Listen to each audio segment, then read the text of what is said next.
Meus prezados amigos e irmãos, na fé espírita, mais uma vez nós estamos apresentando, ou voltamos a apresentar, o programa Encontro com o Espiritismo. E hoje, dia 6 de setembro de 2020, nós escolhemos mais um tema que se trata do Evangelho, comentando uma parábola de Jesus. É a parábola do grão de mostarda.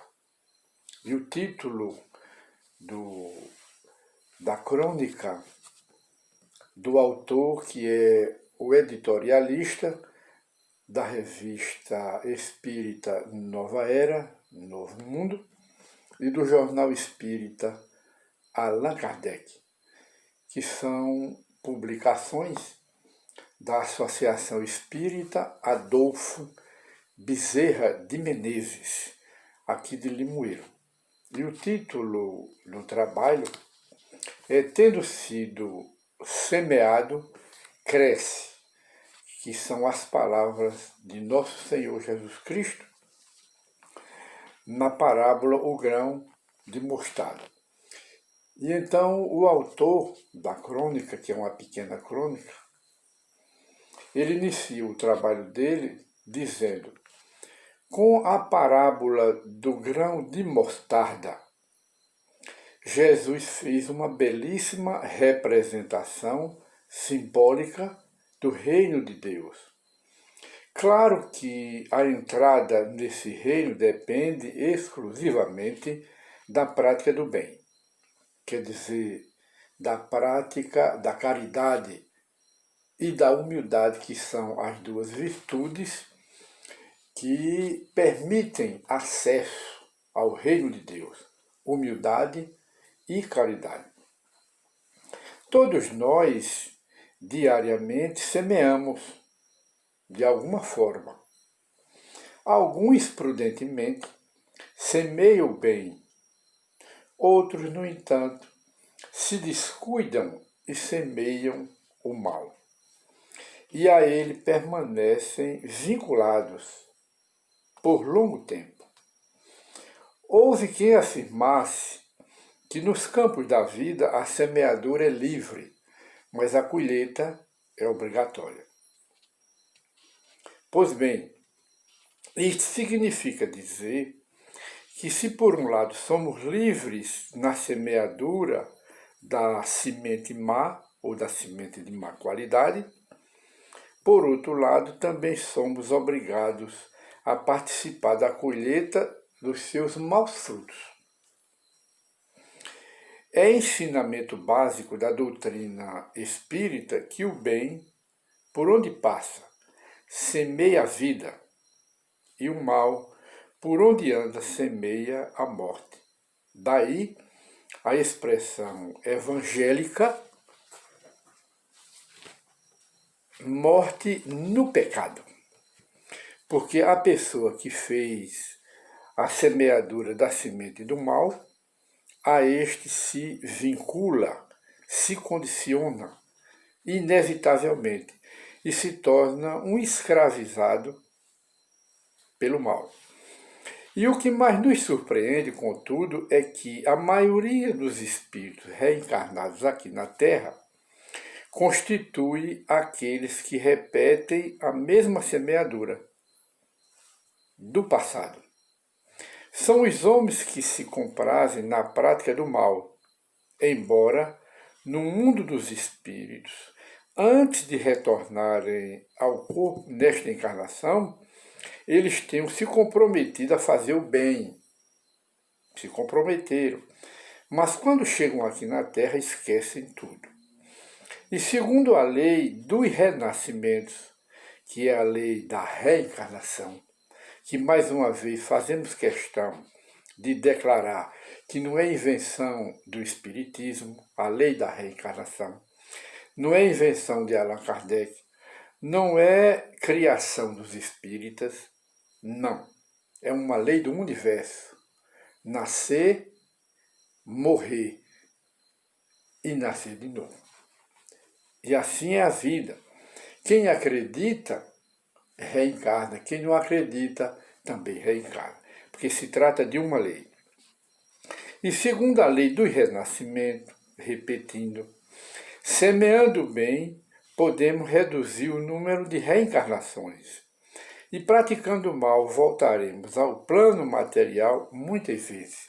Ele quer dizer aqui que a prática do bem reduz o número de reencarnações. E a prática do mal aumenta a quantidade de reencarnações. Logo, pela lógica, evidentemente que é de bom proveito para o espírito praticar o bem, porque reduz o número de reencarnações. Está aqui. Ora, em se referindo ao bem como requisito indispensável de acesso ao reino de Deus, afirma Jesus no Evangelho.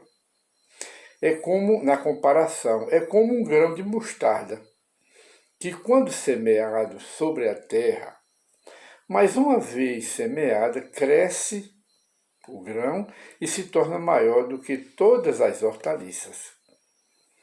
E deita grandes ramos, a ponto de as aves do céu poderem aninhar-se à sua sombra.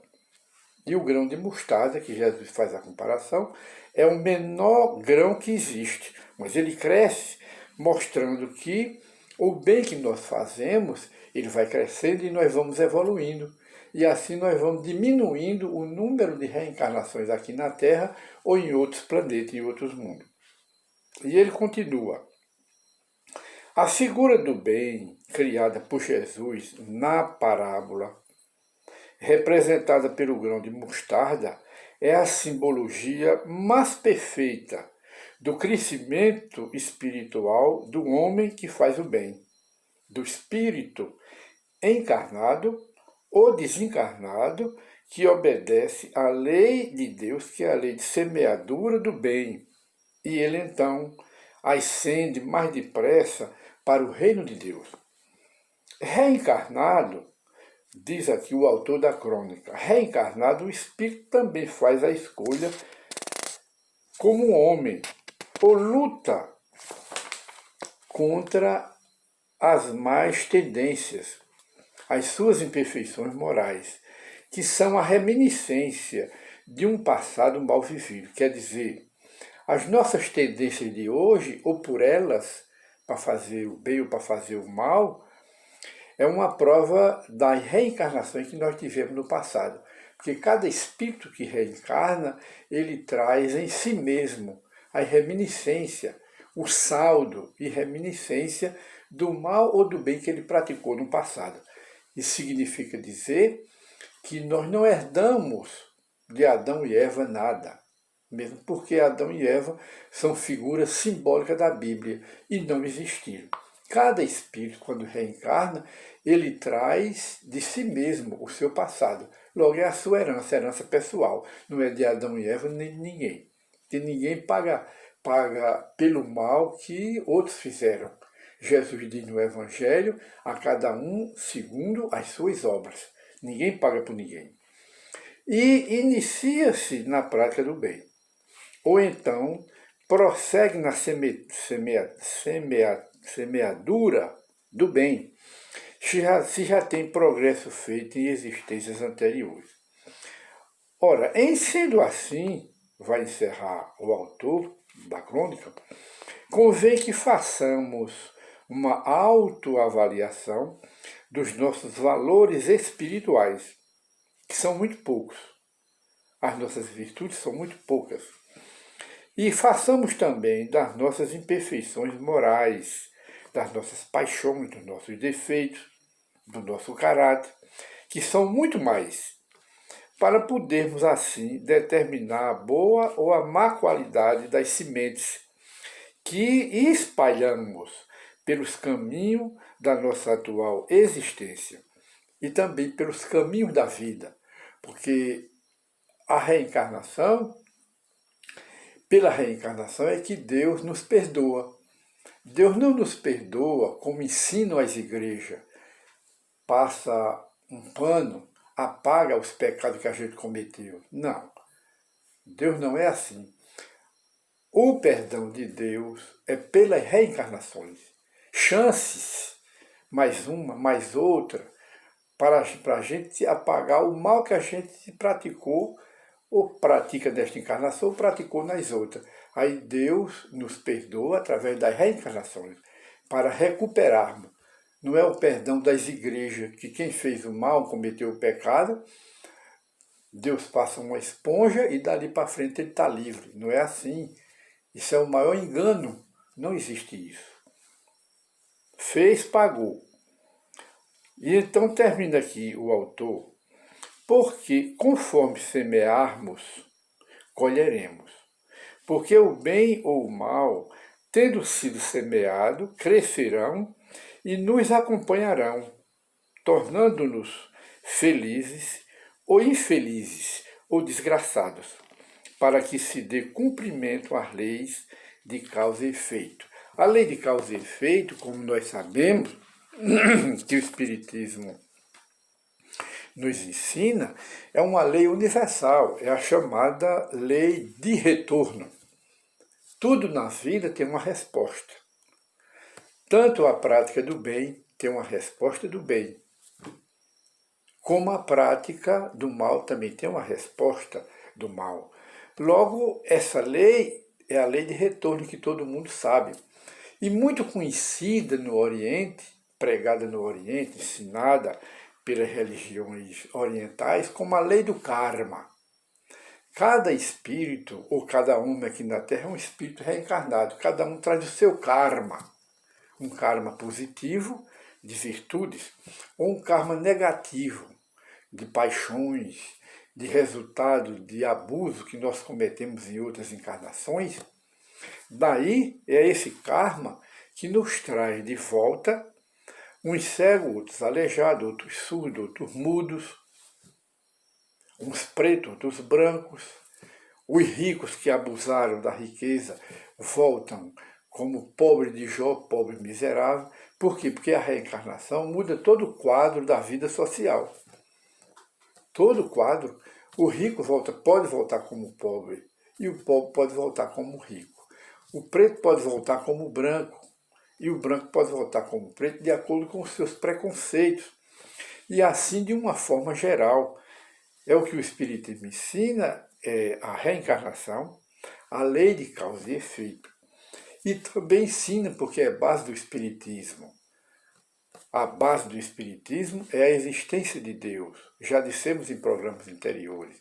Segunda base, o Espírito. Terceira, a imortalidade da alma. Ninguém morre. Quarta coluna, vem a manifestação dos mortos. Os espíritos se manifestam. Os espíritos aparecem.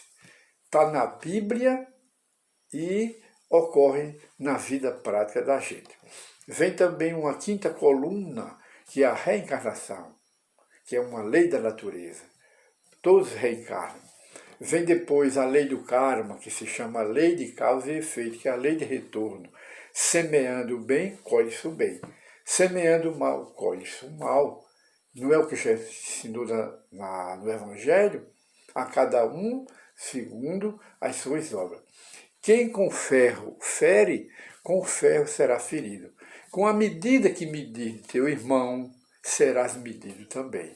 Era o que Jesus ensinava, chama-se a lei do karma, a lei de causa e efeito. Não é? A lei atrelada à lei da reencarnação, que traz os espíritos de volta. Havia entre os antigos, Sócrates ensinava a reencarnação. Platão dizia, há um retorno à vida. Os vivos são os mortos que voltam. Os grandes sábios da humanidade ensinaram a reencarnação. O Espiritismo não criou, apenas desdobra, esclarece mais sobre a reencarnação. E então, meus prezados amigos e irmãos, nós vamos chegando mais uma vez ao final do nosso programa e concitamos e convidamos as pessoas interessadas no Espiritismo.